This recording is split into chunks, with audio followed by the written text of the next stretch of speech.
is reactivation.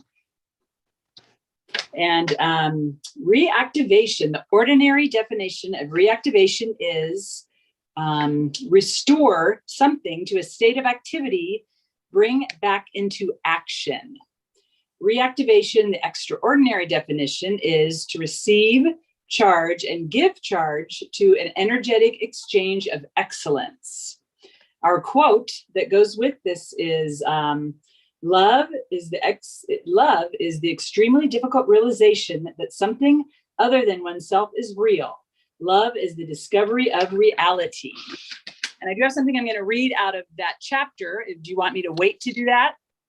And then I'll read choosing aloha every time. So this is page 106 in the book. The volcano is erupting as I write this. Lava lakes are forming and the magma is surfacing after years underground.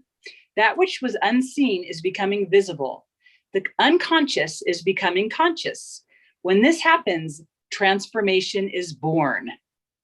Many moons ago, the leader of the American culture, John F. Kennedy, declared that we would go to the moon and that we would do the impossible. The moon represents the unknown. It also represents the unconscious, the emotional realm of dreams and liminal reality.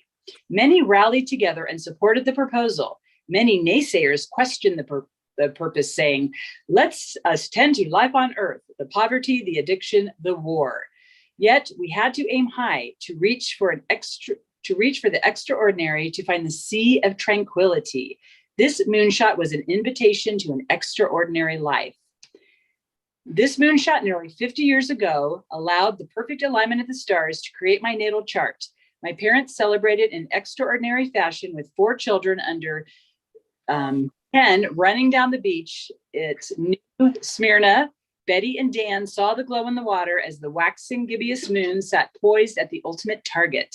The thrill of collective accomplishment swirled in their veins and fueled their lust. Love rekindled. Once again, another egg and sperm merged, and I was conceived. And I was conceived. Thank you, Mary, for reading that. It's funny that you had that page, because that's what page I had open too, but I was going to read the next part. So I think we can move away from that for a moment. But thank you for reading that. It's always interesting to reflect back on that. And it's just that purpose that served in the chapter on reactivation is my parents didn't have a marriage that was very actively engaged, physically, lovingly, relationally. And so there was something about the moonshot and that declaration that was very much a collective energetic exchange. There were a lot of people having a lot of strong opinions about man landing on the moon. And I grew up thinking everyone was in support of it. But as I did some research, there were a lot of naysayers that said, we need to be putting our resources right here, right now. And so in holding that reality that there's the both and, I think, how does that apply to our day-to-day life? How do we aim high and dive deep in our own life, as well as tend to the mundane and find magic and meaning in those moments? So that's what I wanted to offer up today as we look at reactivation. How do we move from feeling perhaps depleted or there's not enough or that lack energy into a place of spiritual abundance, a place of enoughness, a place of feeling really resourced to be able to do life, to have the things we think we want, and to be the person we know we truly are in our true essence. So that's kind of the framework for reactivation. And I appreciate that you read the definitions. It's one of the ones that really sticks with me in terms of that energetic exchange of excellence. So I would love to kind of map out our time together today. All of you have worked with me in some capacity before, so you're familiar with kind of pulling in all the swirling ideas with a thread of meaning. And the thread today is around reactivation. And we will be having our special guest, Everett, come on, and Mary will introduce him a little bit later. And I wanted us to start, I mentioned, that reactivation, sometimes for me, the pendulum swings a little bit. And I was doing all the things this morning and feeling way more energy than I felt the the last 3 or 4 days. It's been a big week. As Mary reminds me, life gets lifey, and many of you know, we've had some things going on. So when the energy rushes back, it can feel almost manic, a little bit like nervous energy, like too much blood running through my veins. So what always helps me is to come back with the breath. It is the perfect tether. Those times where I don't feel like I have enough energy, it can activate me. And those times where I feel like I have too much, it can help settle, like taking the snow globe and shaking it and letting the contents settle. So Everett and I talked about which one we would like to do this morning, and we're going to do the 4 square breath. So many of you already know this. It's the 4 inhale, the 4 pause at the top, the peak of inhalation, so max capacity, where you have not just oxygen in your lungs, but I really invite you to focus on the deep diaphragmatic belly breathing as well. So really feeling that sense of fullness and satiation in your body. Pausing there for a count of 4, emptying slowly. Well, for me, it's kind of quick because it's a quick 4 count. And then pausing. I'm already feeling calm just talking about it. Pausing at the bottom of the exhale upon that real sense of emptiness. And for some people, that can create a, oh no, there's no oxygen there, but it's just a moment and another moment, another moment, and then another moment. And then we start the inhale again. We do this 4 times for 4 rounds. So Mary, I'm going to go ahead and mute you while you're settling in, and then we'll just invite everyone. Phoenix Rose, you can join us too, darling. She'll feel Mama's energy as well. Just closing your eyes or lowering your gaze if you're comfortable, inviting that structural alignment of your head over your heart, over your hara, your guts. Inhaling sweetly and pausing. Exhaling.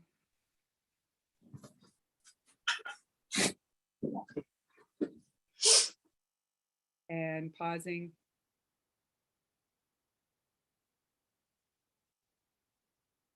Second round, inhaling for 4.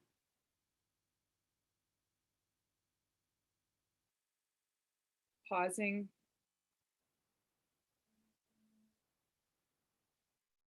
Exhaling.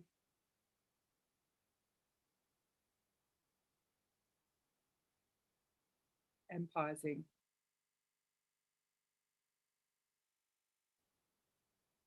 Sweet, deep inhale, filling the belly. Pausing.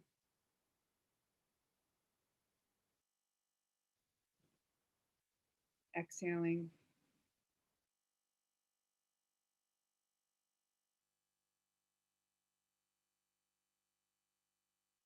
And pausing. Inhaling.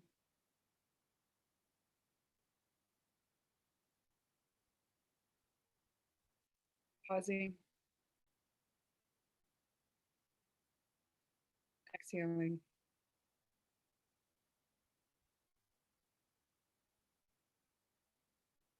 Pausing. Releasing the conscious breath practice and just returning to your natural rhythm of breath, noticing any shifts in your body. I certainly feel my voice dropping, my heart rate lowering, that sense of calm. I also observed my thoughts going, oh, but I didn't tell people we were going live to YouTube. And I see some people put their cameras off, and that's totally fine. I do want to remind you that we will have time for more interactive exchange of excellence at the top of the hour. We will stop the recording and we'll open up for question and answer and more of a back and forth at that time. So thank you for participating in the breathwork with whatever level you engaged with that. You get out of it what you put into it, is my experience. I did mute a couple of people. If you need to unmute, let me know. I will make Mary the co-host so that she can do that. And yeah, it just feels like a big swirling energy today. And we're just riding with it. So where are we in the agenda, Mary? Is it time to do more there? I don't have mine up. Nope. We're good. Okay. So now I can't do the unmute thing. Okay, I'm going to pick Moonshot back up. One thing that really grounds me and reactivates me is when I use the sentence stems, the 6 sentence stems that many of you are already familiar with. It's a way of anchoring into the present moment.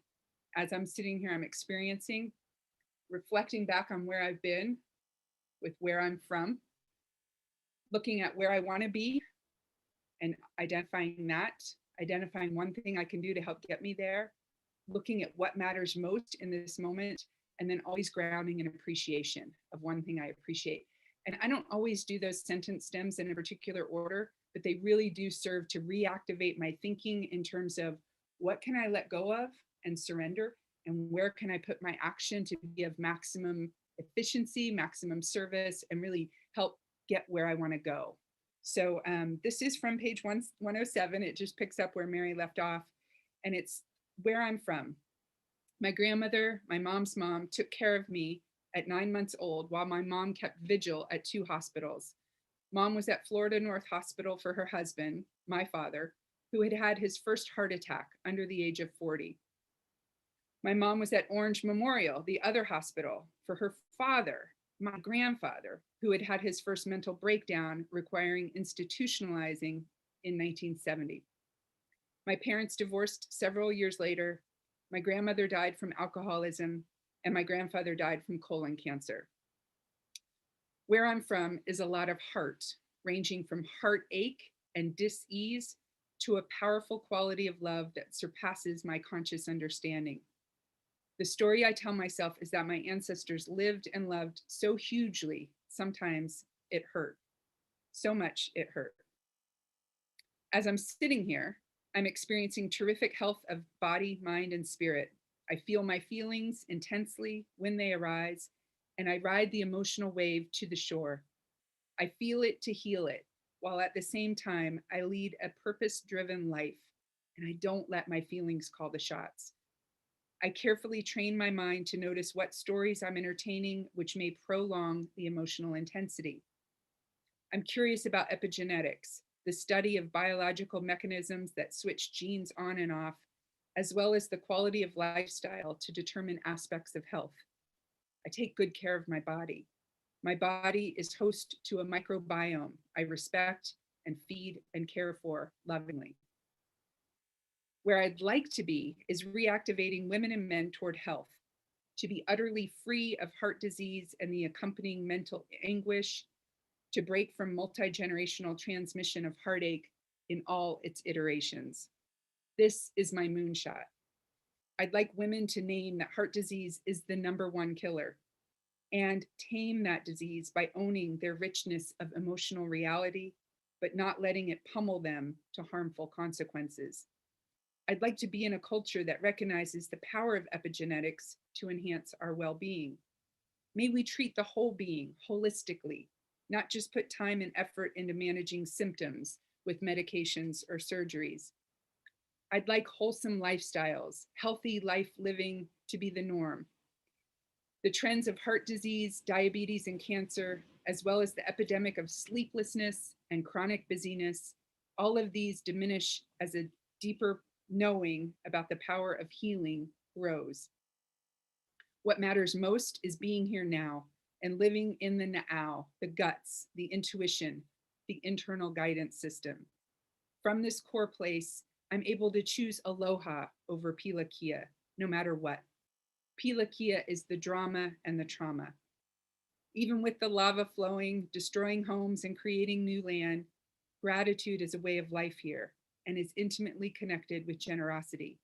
People genuinely care. They give because it feels good and goes far in terms of what must be done. One thing I can do is stay active in mind, body, and spirit. By reactivating my connection with spirit, my higher power, I'm thriving in optimal health. For me, that power used to be a male god, lording authority over my serenity and judging my afterlife. No longer do I believe in this patriarchy. No longer am I willing to allow male authority figures to call the shots for the quality of my life. One thing I appreciate is a good cup of black coffee from Ka'u here on the island. The anti-inflammatory aspects of coffee alert my brain and enhance my well-being. So I will stop there. Thanks for letting me read that. Part of my moonshot is to stay energetically involved with moonshot, because after I wrote it, it's very interesting to stay in a loving, compassionate place with that. So I wanted to mention that reactivation is in the realm of compassion. It is in that realm of softening our relationship to ourselves, to others, and to spirit by dropping out of the magnifying mind and into a more tender heart. We did this through having clarity, through having openness, and now we're doing that reactivation. And I believe the hand gesture when we were doing this in group Mare, the reactivation was when you put your hands in a bear grip. If anybody wants to do this, typically it's the left hand out, the right hand in, and you bring your knuckles together. I don't know, Melissa, if you'd be able to do this with Babe in your arms, but you inhale and exhale.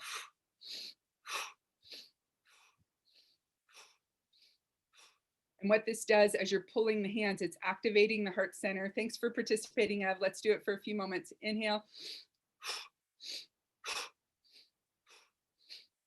And it looks cool on the screen to see the arms waving around. And then release. And just even after 10, 20 seconds of that, there's energy in the shoulders, releasing the weight of the world there, bringing energy to the heart. And again, using that breath, the inhale and the exhale.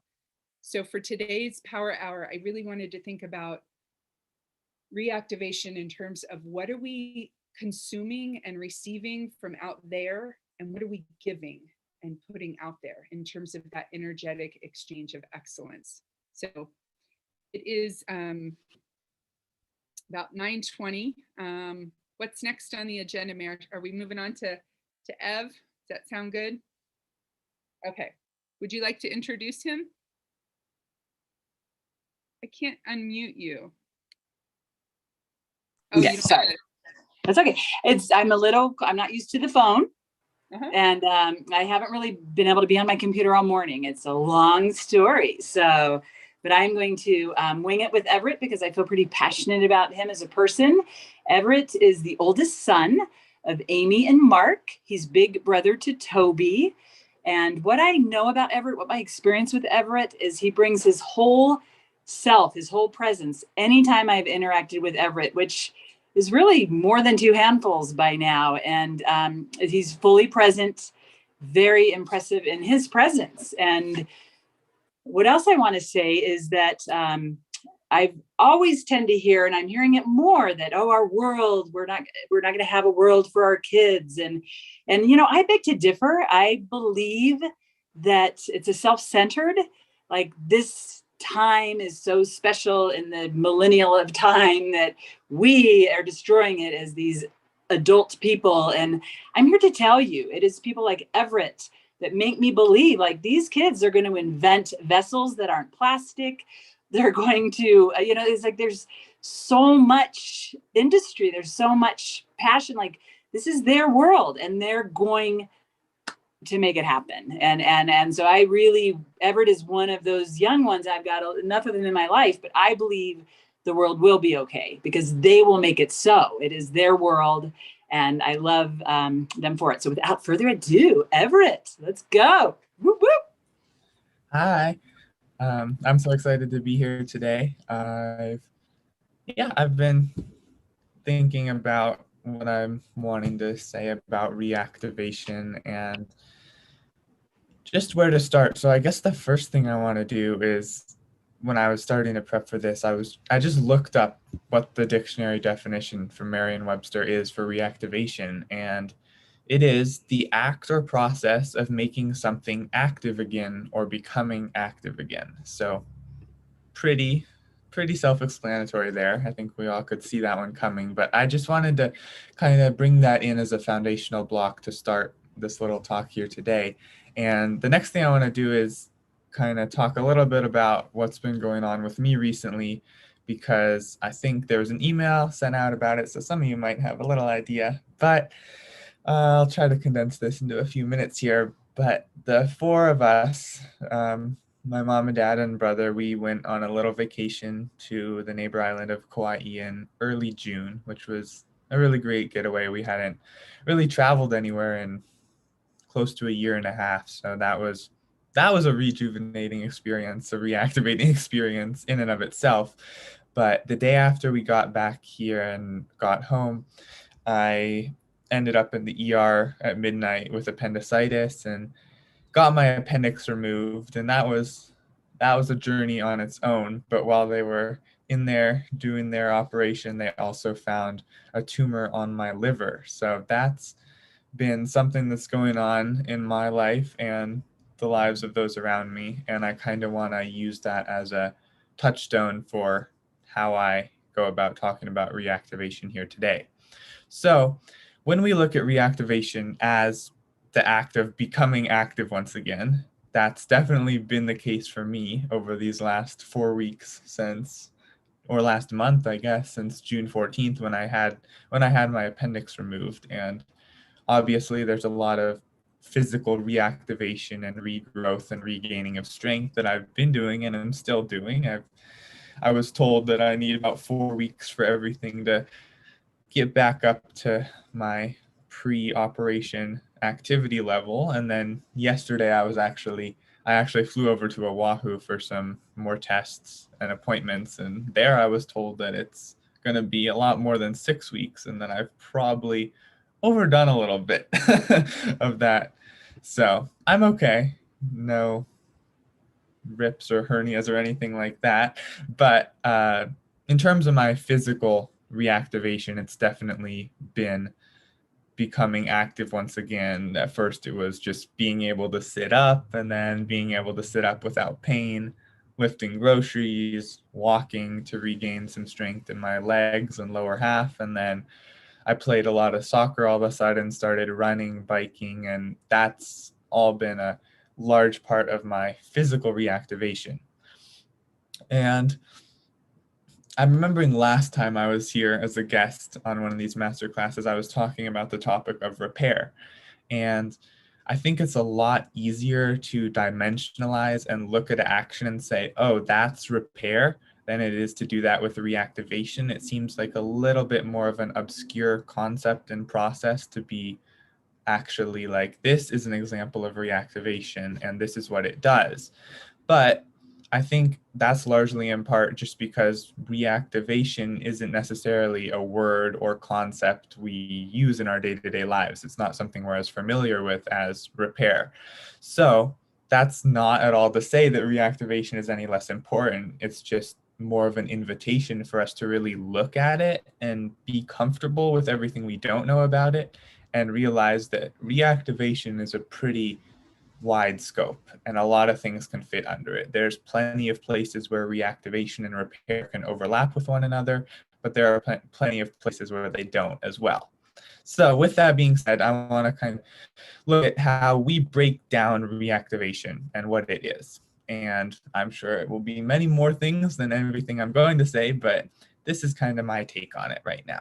So as the dictionary definition tells us, reactivation is the act of becoming active once again. And like I said, this is definitely true. As I was talking about with my surgery, the physical process of reactivation is pretty evident. It's pretty clear and easy to see. But there's also so much more to reactivation than just the physical rejuvenation. And I'm also going to talk about the extraordinary definition of reactivation, like Mary just read at the beginning of today. So once again, in Moonshot, the extraordinary definition of reactivation is to receive and give charge to an energetic field of excellence. And I think, in other words, this is saying that reactivation is not just about physicality. There are mental, emotional, physical components that all go to regrowth and all fit under the umbrella of reactivation. And so if we go back to the example of my surgery and recovery, we can see that these are all true as well. In addition to the physical recovery I am still doing, there has been a lot of mental preparation and fluctuation that I have had to undergo as well.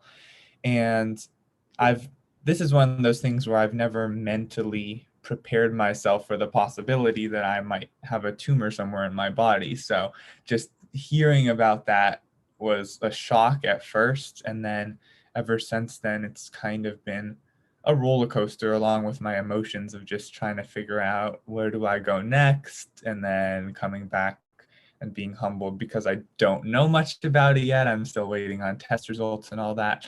And so all these mental and emotional components, they definitely do fit under reactivation. And I'm not totally sure how they all fit under it so far, because this is still a process that's in the works and hasn't had a clear closing yet, and may not for a little while longer. But reactivation is so much more than getting back physical strength. And in terms of the part about interactive and energetic exchanges, I think those are so important in all the interactions we have with people around us in every part of our lives. And that's also been a big part of my reactivation within this, just meeting with doctors, surgeons, nurses. There's a lot of interaction there. And that's been so important because that's how I'm learning what to do next and finding out more information. So those energetic exchanges are quite literally helping me move forward and reactivate and have more peace and peace of mind with what's been going on with me. So yeah, I also have a word in here I was wanting to talk about a little bit, which is holistically. And Mom, you were just talking about this also, which is kind of cool. But reactivation definitely is something you have to look at with a big picture. It's something that's got to be looked at holistically because, like I've been saying, it's not something you can put into a small category and look at, I'm reactivating this small part of my life or just the mental aspect of this one process. It's something that's going to overlap with what's going on physically, what's going on mentally, what's going on emotionally, and what's going on spiritually, and what's going on with the people around you. Reactivation is a lot about reacting. I mean, that's part of the word. You react to the scenarios and the people around you, and you also react to what's within yourself. And yeah, that's what's so brilliant about it, and so brilliant about so many other things, is that we have control and sovereignty over ourselves and how we react to certain scenarios, but we can't control a lot of the scenarios that we're going to be met with. So once again, that's where I keep coming back to with this whole thing and my experiences, and it seemed like it fit pretty well under the topic of reactivation here today. And yeah, I just want to say that reactivation is a lot about being attuned with what's around you as well as what's within you. And it can occur on an individual, communal, national, or global scale.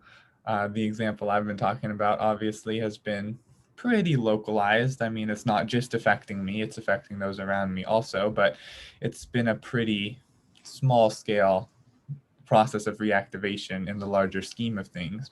And there's plenty of reactivation that needs to go on in the country and in the world. And that's a longer conversation probably for another day. But yeah, it's not something we can try to confine to any specific magnitude or time frame for that matter. So I do have a little list here of certain activities that help me feel reactivated, which I'll go through and read. And those are playing soccer, eating a good meal, the feeling of completion for tasks, both big and small, running through the rain, seeing someone I care about after being away from them, running and diving into the water at the beach, and then hiking and immersing myself in nature. And these are activities that I get to do some of them more than others, but every time I walk away from any one of those 7 or 8 things I just listed, I always come back and I feel rejuvenated. I feel reactivated. I feel like I'm more attuned with myself, and therefore I can be more attuned with other people.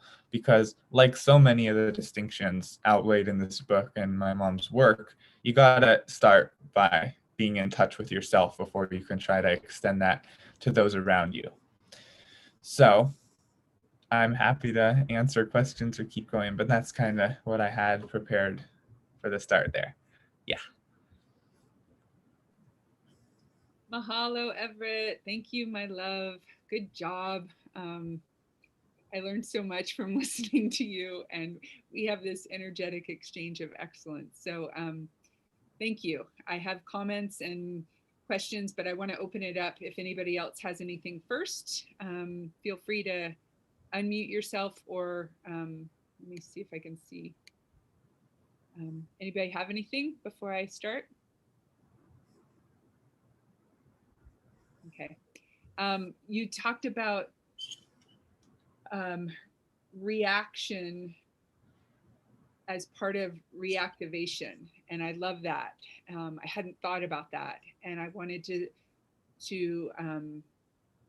thank you for that, and to ask a little bit more about how, you know, I live with you, so I get to see the firsthand grace and ease and solidity with which you approach your life. And you don't use those words; those are my words, but you do what needs to be done. You know, yesterday it was up at 5:30 for us to take you to the airport and do that sort of thing. Today it was up at 7 so you could prepare for this and eat the yummy brekkie that Dad made for us. And you just do what needs to be done. And I don't sense a whole lot of reactivity in you in terms of um, disappointment or impatience or anger, any of that. And I just wonder, like, what is your reaction to, you know, what happened with the surgery, or with the changing schedule during the summer? It's not always the same every day. Like, what is more of your inner experience with that, and how do you work with whatever comes up?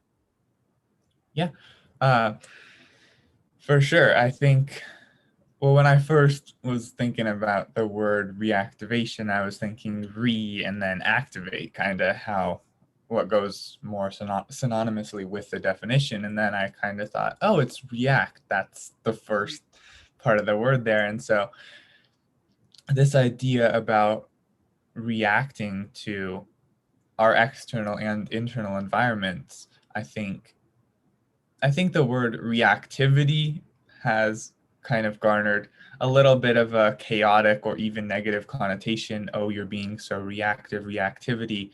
And I think for me personally, I don't give off a whole lot of that energy, where I'm not super impatient or not so much chaos. I'm usually pretty laid back and just comfortable in my own skin.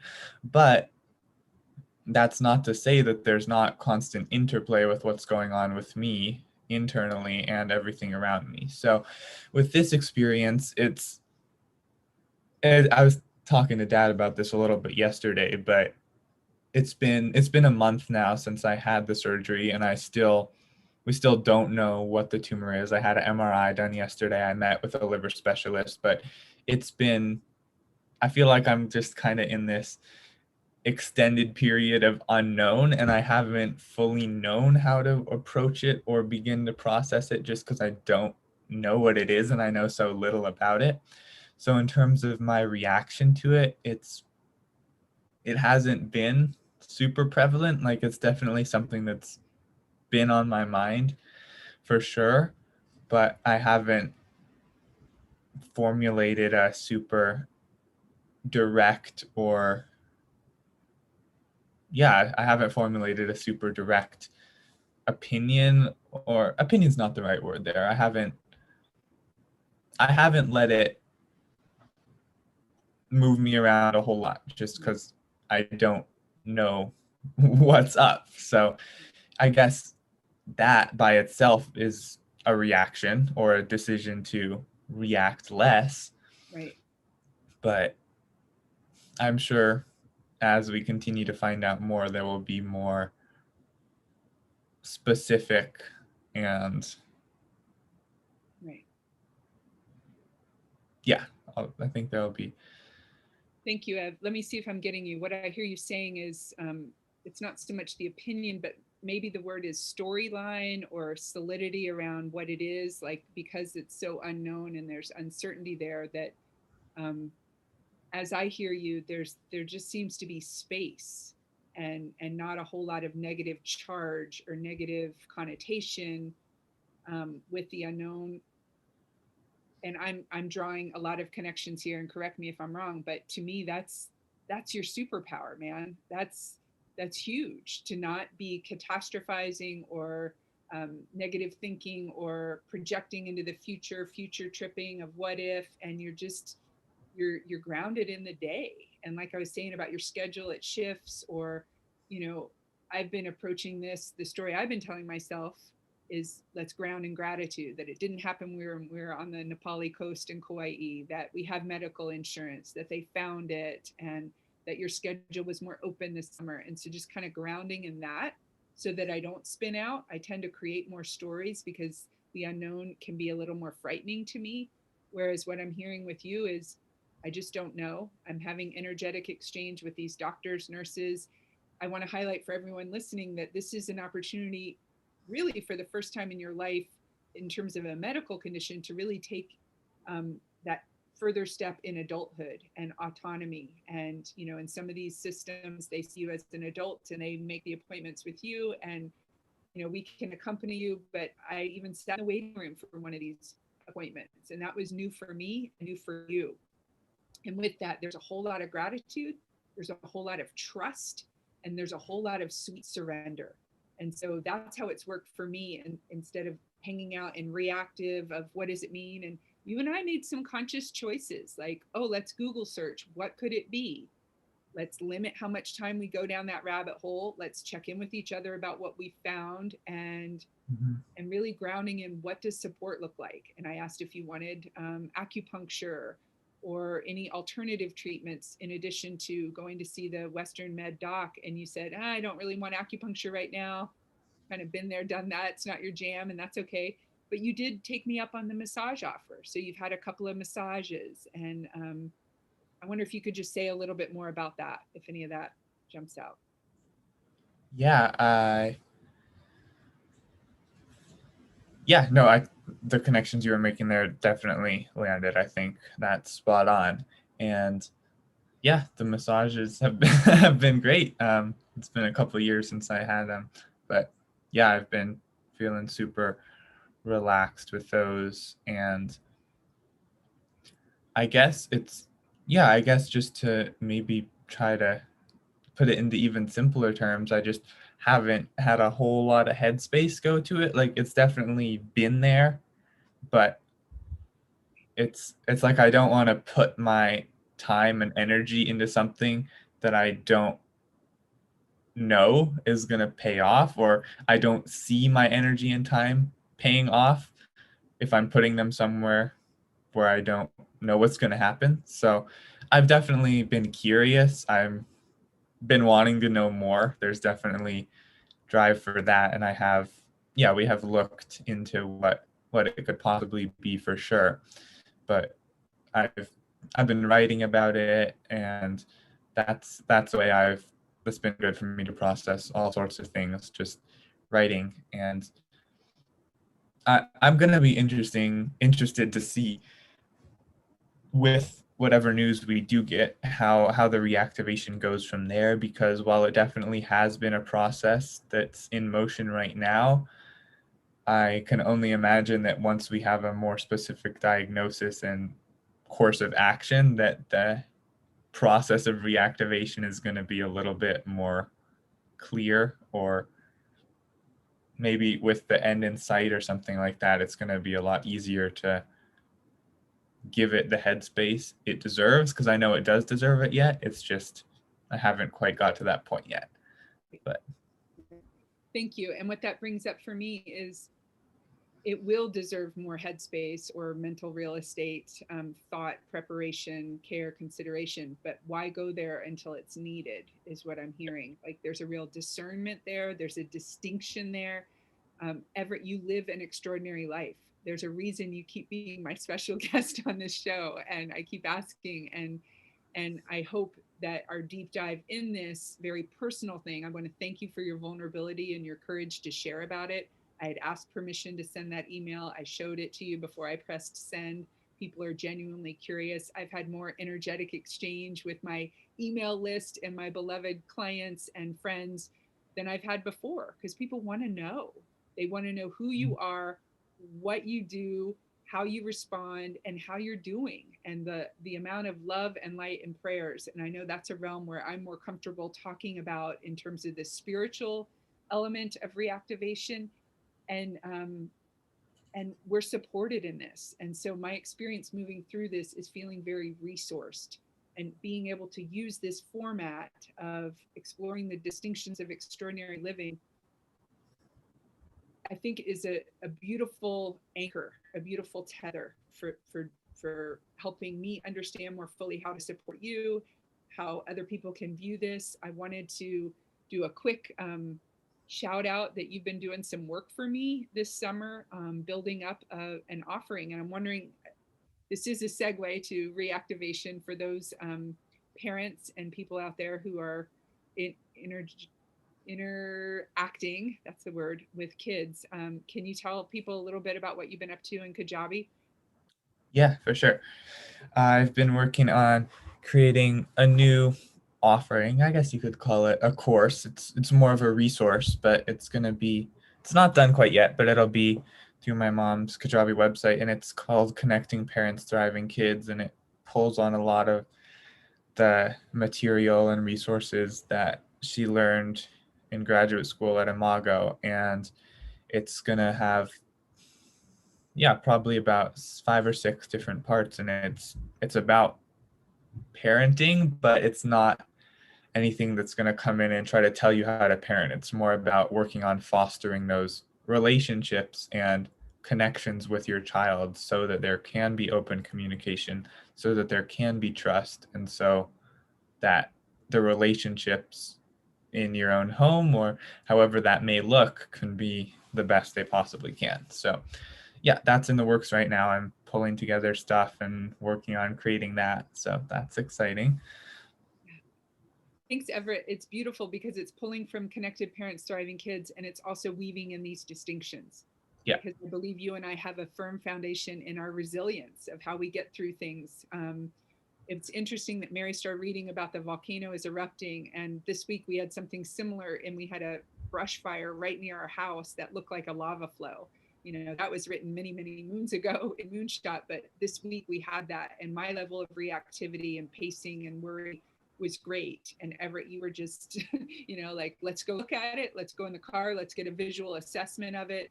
And then really having you and Mark as anchors in my life, without being emotionally enmeshed with you, but that energetic exchange we have with each other.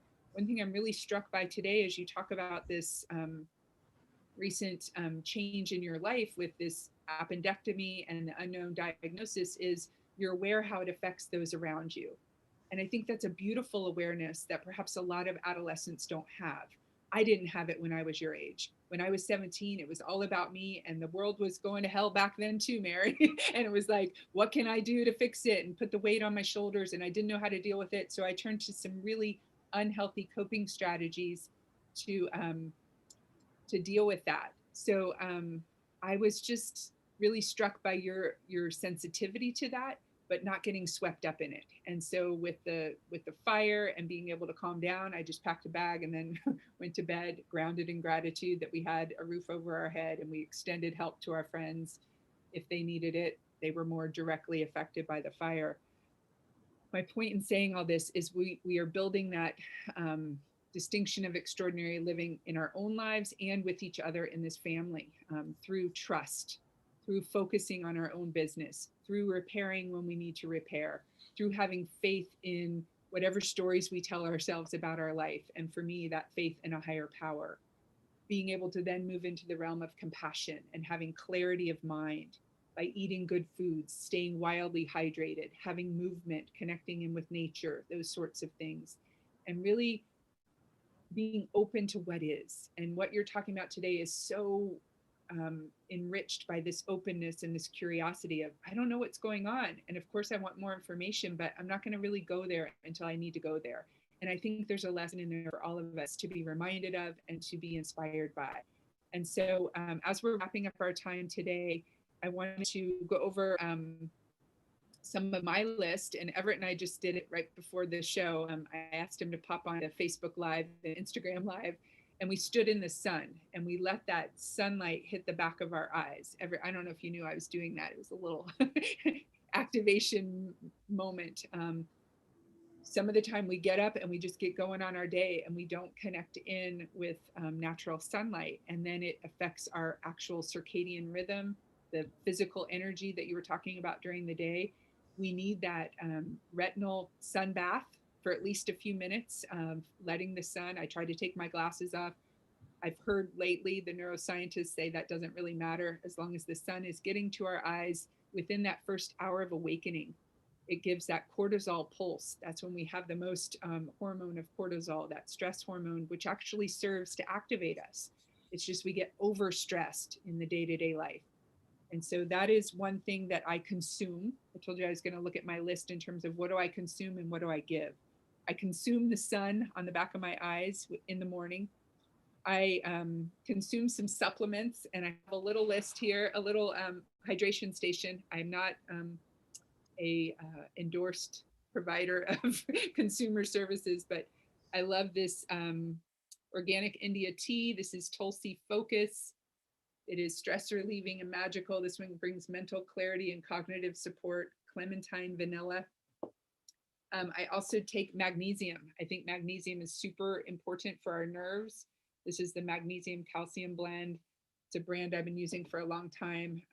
Magnesium calms the nervous system and helps me energetically exchange in a more calm way. Reishi supplement from Primal Herb. I put reishi in my tea. Mushrooms are these magnificent, I wouldn't be surprised if you study environmental studies, if you learn more and more about mushrooms. Their incredible brilliance, their interconnectedness, they're the largest organism. When I die, I want to be buried in a mushroom suit so that I become one with the earth again. I think there's a lot we can learn from mushrooms. So that's the other thing I consume are a few supplements. I consume a lot of water. I have started consuming a beautiful podcast called Poetry Unbound. And I did this yesterday on our way to the airport. And it's 15 minutes of a wonderful man and his beautiful accent reading a piece of poetry and analyzing it and getting curious about what it might mean. And it stimulates that right part of my brain, that creative, expansive pleasure center. The other thing I do is I watch my screen time. You guys that know me that this is really important in my life. That electronic RDA, the recommended daily allowance. If I can limit my screen time to a couple of hours a day, I'm golden. Realistically, that's not always possible. So 3 to 4 hours, 4 to 6. Beyond 6, I start getting really squirrely. So on those days, maybe I don't sit in front of Netflix or I don't look at so much social media. But I really try to turn stuff off by 8. If I'm watching something by 9, 9:30 at the latest, I'm really conscious about having electronics out of the sacred bedroom and trying to limit my screen time. It's not as hard and fast and rigid as it used to be, but it's still something I think about in terms of energetic exchange and where I can make choices. I water my plants. I brought my plants into my little corner here, watering plants, singing to them, breathing with them. We have an energetic exchange. I chant in the morning to give my breath, to pule, to pray, to let the universe know I'm here. I'm here, I'm showing up again. I smile upon awakening. I give that energetic exchange and that cascade of feel-good hormones in my body. Sometimes I wake up, I don't want to get out of bed, and I wrestle with gravity. And that doesn't serve me if I keep feeding that storyline. So I smile and I engage with some conscious breath work. The 4x4x4x4 breath we did, I did some shamanic work earlier this week, and they called that the shamanic breath. So the military has owned it, the yogis have owned it, the shamans have owned it. There's some power in that. I really invite all of us to play with that at your own time, in your own rhythm. Try it horizontal in bed, try it in the shower, the cold shower, whatever it is. Like inhale for 4, pause for 4, exhale for 4, pause for 4. Do it 4 times. It does not take long, and the return on investment is great. So I really wanted to make another push for that. I gargle. That stimulates the vagus nerve, calms it down. And I've been singing. And I know my beloved Mary has been taking voice lessons and singing, and she leaves me recordings of them, and they bring so much joy to me. So the energetic exchange of reciprocity there, I receive it. And then I start singing to the trees outside, or to the cats, or to my coffee. And when I sing, I calm myself down. So a big part of my journey is to calm my anxiety down so that I have enough energy to boost my depression up, so that I'm not just, I can't do anything, and to find that sweet spot in the middle so I can show up and be a mom who's willing to take charge and show up in Everett's life, and also allow space to grow myself out of the way so that he can live his own extraordinary life. And I don't do it perfectly, and I don't expect that anymore. And that's the biggest grace that I've been given. Go for it, Mary. What do you gargle with? Great. I used to do warm salt water, like when we lived in the Northwest, just that preventative sort of thing. I will show you my mouthwash. I use two products here. One that I love is the Ayurvedic mouthwash. It has neem and pelu in it. I love the way this tastes. It's so good. I'm not going to read all the things, but I ordered this online. And then the teeth whitening tea tree oil is Desert Essence. You know, I'm always looking for products that don't have alcohol in them, because as a recovering alcoholic, I don't want alcohol in my mouthwash, and most of them have that. So these are my two favorite gargles. I'm hearing more and more about how gargling, you know, our vagus nerve is the wandering nerve. It's the soul nerve. It goes through us. When we sing, when we hum, we're starting to activate it here, and then it goes down. It affects our digestion. It affects how we metabolize stress. It affects so much. There's a whole summit out now on vagus nerve and how it affects every aspect of physical, mental, and spiritual health. So I'm a big fan of supporting that wandering nerve, that soul nerve, in the journey that it's on. So thanks for asking. Any other questions or comments? We're about out of time for today, folks. And we will open up for more Q&A. So what else do we do for closing, Mayor? I love that we're kind of out of sorts today, but we're still doing it because we don't have a problem here. And I just love that we're all together. So I actually just wanted to say something to Everett, and the fact that you have a maturity and a wisdom well beyond your years. You are a blessing to many people, and your journey is happening to you for a reason. And for you to share it in the way you are experiencing it and approaching it will help many other people.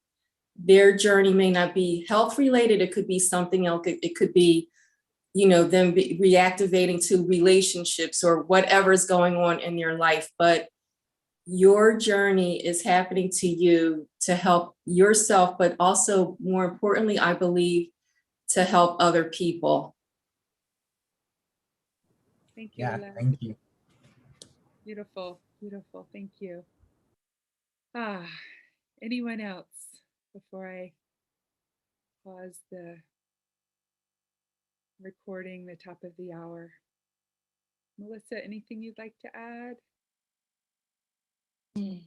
It's beautiful to witness and have listened to. I had to step away and put Phoenix to sleep, but just listening to the calmness in your voice, Everett, that speaks volumes to me. You know, I know when there's something that arises in my life, it's like, you know, I know my voice rises and I feel a sense of urgency, but to have that steadiness, and I can only imagine what you're experiencing as a family, and I feel that deeply, and I see you both.